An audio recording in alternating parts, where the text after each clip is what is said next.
Наши спортсмены с физическими особенностями не перестают удивлять. Вот и сейчас, вернувшись с чемпионата мира по сурдолимпийским видам спорта, который проходил в городе Владимир, они привезли 2 призовых места.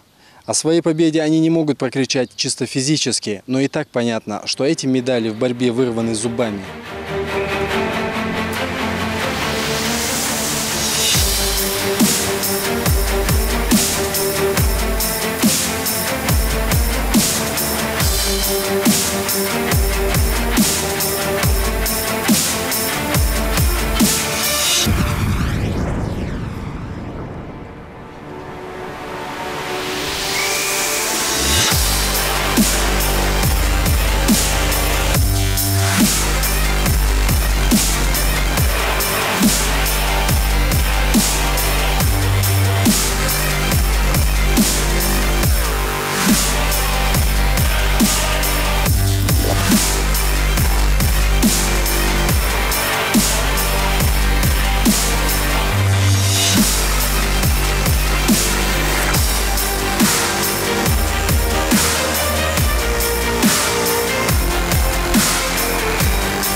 Находимся мы сейчас в удалении от шумного центра города, на стадионе имени Рашида Аушева. Впрочем, наших сегодняшних героев не беспокоит грохот улиц. Многие из них с детства живут в мире тишины. Сейчас ребята проводят тренировку на открытом воздухе, и сегодня у них игровой день. Отличает их одно – в разговоре они внимательно следят за губами собеседника и в ответ активно жестикулируют, объясняясь буквально на пальцах. Хоть они с детства лишены возможности говорить и слышать, это не мешает им побеждать в спорте. На прошедшем чемпионате и первенстве мира принимали участие около 250 спортсменов из более чем 15 стран мира по 3 возрастным категориям – взрослые, юниоры и кадеты. Готовились мы к этому мероприятию очень долго, тщательно готовились, тяжело готовились. У нас в этом году был отбор на чемпионат мира по вольной и греко-римской борьбе, и на первенство мира было. С февраля месяца у нас начались соревнования по чемпионату мира, первенство России, чемпионат России, отбор был на мира. Поэтому с февраля месяца мы ездили по разным возрастным категориям. Очень хотели попасть на мира, на чемпионат и на первенство мира. Борьба была очень жесткая, очень жесткая борьба. С 20 мая 6 наших спортсменов участвовали на сборах в городе Москва. И 12 июня был чемпионат мира по вольной и греко-римской борьбе, где наш спортсмен Ибрагим Таипов в весовой категории 72 килограмма выступал в этом чемпионате мира по греко-римской борьбе. На чемпионате мира Ибрагим, к сожалению, проиграл турецкому спортсмену, борцу. Этот борец нам давно знаком. Он в 2017 году на сурдолимпиаде в Турции, в Самсуне, стал чемпионом Олимпиады. Это был наш старый соперник, знакомый нам. К сожалению, он нас и сейчас одолел. И в итоге Ибрагим стал бронзовым призером чемпионата мира. По вольной борьбе на первенстве мира Умар Мужихоев у нас выступал в весовой категории 70 килограмм. Очень жесткой конкурентной борьбе он выиграл у иранца, и вышел в финал, где ему попался индус. Молодой спортсмен, сильный спортсмен. И в финальном бою наш спортсмен Умар Мужихоев уступил индусу, где занял 2-е место на первенстве мира по вольной борьбе.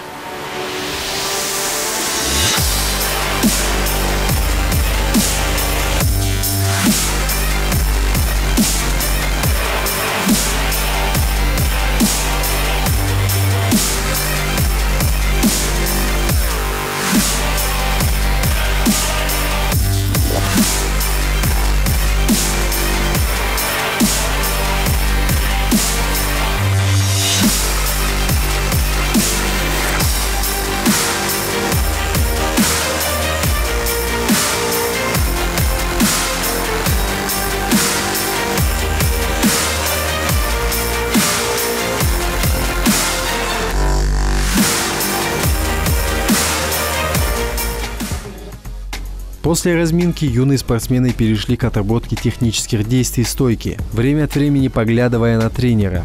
Существует великое множество борцовских приемов, которые можно освоить, но самые лучшие борцы, как правило, большое внимание уделяют одному-двум приемам. Борцы, которые стараются одинаково хорошо освоить все аспекты борьбы, как правило, терпят неудачи. Самые успешные борцы могут заставить себя работать над одной техникой и шлифовать ее снова и снова, что дает им гораздо больше шансов на победу. Наставник периодически подходит к каждому спортсмену, объясняя что-то, проговаривая все движения руками. Это и есть главная особенность, которая отличает слабослышащих спортсменов от обычных. На тренировках на словах ничего не объяснишь. Свистком не свистнешь, чтобы все разом остановились. Растолковывать приходится индивидуально каждому, чтобы спортсмен в этот момент смотрел на тренера. Нередко на крупных соревнованиях глухие выходят на ковер со слышащим соперником. В таких поединках слабослышащим тяжелее вдвойне. Они оказываются практически без поддержки наставника, не слыша, что говорит им тренер.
Речь выступает как средство взаимосвязи людей с окружающим миром. Нарушение такой связи приводит к уменьшению объема получаемой информации, что сказывается на развитии всех познавательных процессов и тем самым влияет в первую очередь на процесс овладения всеми видами двигательных навыков. Призовые места на чемпионате и первенстве мира – это еще один шаг, который приблизил их к заветной мечте и цели всей жизни – сурдоолимпийским играм. Это спортивные соревнования спортсменов с нарушением слуха, проводящиеся раз в 4 года. Это главное спортивное событие в жизни слабослышащих атлетов. Готовимся мы, сейчас у нас будет Олимпиада по юношам. Вот это в этом году нам сурдоолимпийский комитет известил нас, что будет. Раньше не было, по молодежи не было Олимпиады, только по взрослым. В этом году разрешили. Вот. Мы готовимся по молодежи, наших спортсменов готовим. Есть у нас кандидаты. В этом году мы готовимся на Россию. Первенство России у нас будет осенью. Основная наша задача – это чтобы наши спортсмены попали на Олимпиаду. Вот, по взрослым, вот, на Олимпиаду. Следующая Олимпиада состоится в 2021 году. Надеемся, очень надеемся, что наши ученики попадут на следующую Олимпиаду. Спорт действительно дает таким ребятам путевку в жизнь и финансовые возможности. За спортивные достижения государство оказывает материальную поддержку. Физическая культура и спорт является эффективным средством реабилитации и социальной интеграции людей с физическими особенностями в социум. Позволяет людям с ограниченными возможностями здоровья в полной мере раскрывать свои возможности и таланты, быть активными и полноправными членами общества. Одним из видов физкультурно-массовой и спортивной деятельности является развитие спортивной борьбы. Этот вид спорта мы имеем в виду то, что это спортивная борьба, то есть греко-римская и вольная. У нас с каждым годом становятся победители, призеры первенства России. В этом году у нас уже более улучшился результат, и наши ребята заняли 1, 2, 1, 3 место на чемпионате мира, который прошел на прошлой неделе в городе Владимире. Я думаю, неплохой уровень, потому что результаты сами за себя говорят. Ребята тренируются, потихонечку идет пополнение в рядах. То есть мы в этом направлении развиваемся, Министерство спорта совместно с обществом глухих, то есть мы сообща работаем. И я уже думаю, что если у нас появились уже призеры мира, то в ближайшее время уже у нас будут довольно-таки чемпионы мира. Чемпионат мира сам за себя говорит, да, то есть не просто участие, мы на этом чемпионате были не статистами, да, как говорится, выступил, проиграл и сошел с дистанции. Мы конкурентоспособные были с другими регионами, то есть в этом направлении именно по спортивной борьбе среди глухих очень развита сборная, это Москва, Московская область, Санкт-Петербург, Республика Бурятия, Якутская область, то есть там большое численное превосходство спортсменов. Мы, как говорится, уже берем не количеством, а качеством. Повезли 2 детей, то есть 2 спортсменов, и из 2 у нас 2 стали призерами.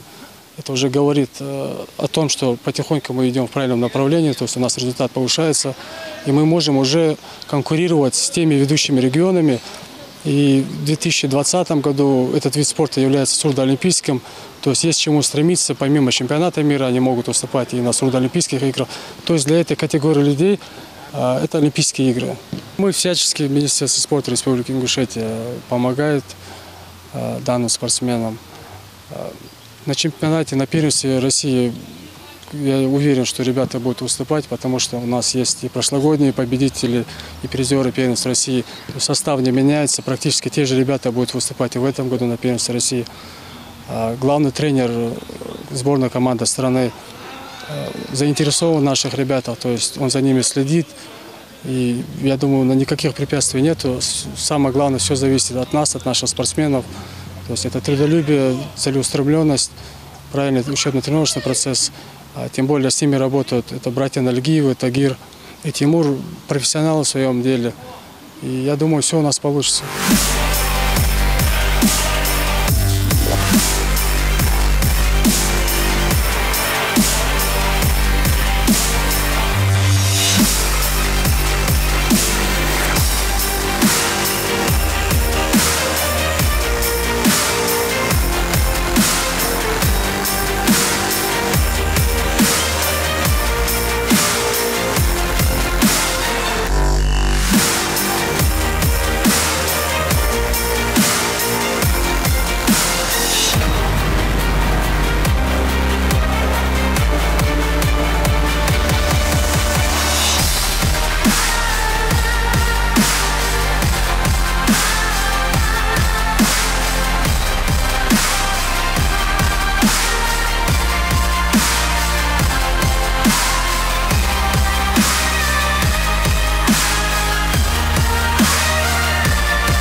Гордость берет за наших спортсменов, которые на международной арене показали такие высокие результаты.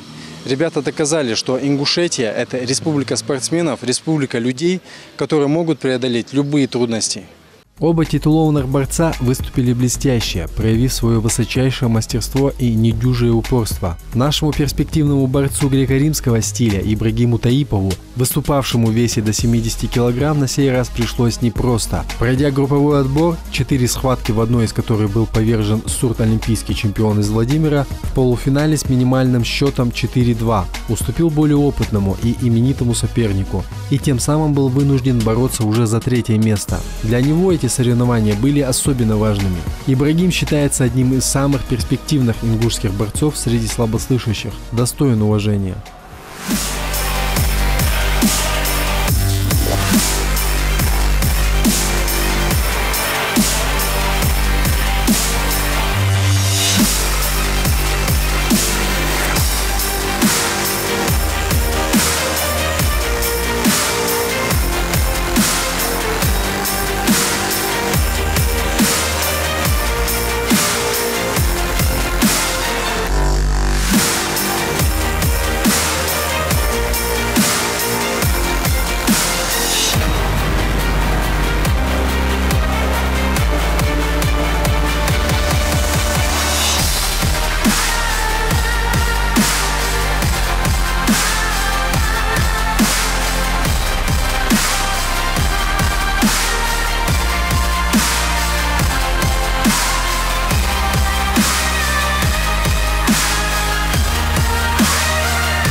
Необходимо сказать, что юные спортсмены имеют большое желание применять полученные навыки в реальных схватках, на ковре и участвовать в соревнованиях различного ранга, особенно в пределах региона. Было бы справедливо и оправдано, если на эту проблему обратили внимание все люди в республике и за ее пределами, так или иначе относящиеся к спорту, и оказали активное содействие в проведении подготовки состязаний. Борьба является очень серьезным видом спорта, который может дать человеку ценные уроки не только на ковре, но и в обычной жизни. Это не последняя причина, по которой родители слабослышащих детей решают посвятить жизнь сына занятию борьбой. Эти глухонемые, они, как в других направлениях, может, не проявят себя. Я как сам тренер тренировал его и отдал им, Тимуру и Тагиру отдал, чтобы они более профессионально занимались с моим ребенком.